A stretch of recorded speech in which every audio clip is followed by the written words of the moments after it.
Election commission से PTI के intra party इंतखाबात कलअदम होने और बल्ले का इंतखाबी निशान वापस लिए जाने पर तहरीक इंसाफ को जहां आम इंतखाबात में जनरल नशिस्तों पर मुश्किलात का सामना होगा, वहीं मखसूस सीटों पर पीटीआई को भारी नुकसान उठाना पड़ेगा।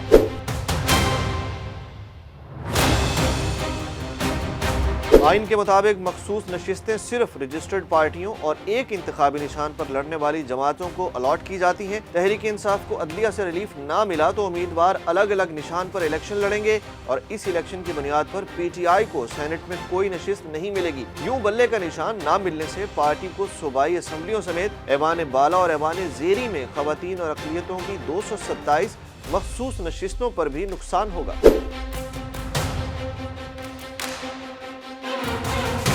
सरबराह पिलडैट अहमद बिलाल महबूब के मुताबिक पीटीआई के पास अब आखिरी ऑप्शन सुप्रीम कोर्ट से बल्ले का इंतखाबी निशान वापस अलॉट कराने का है।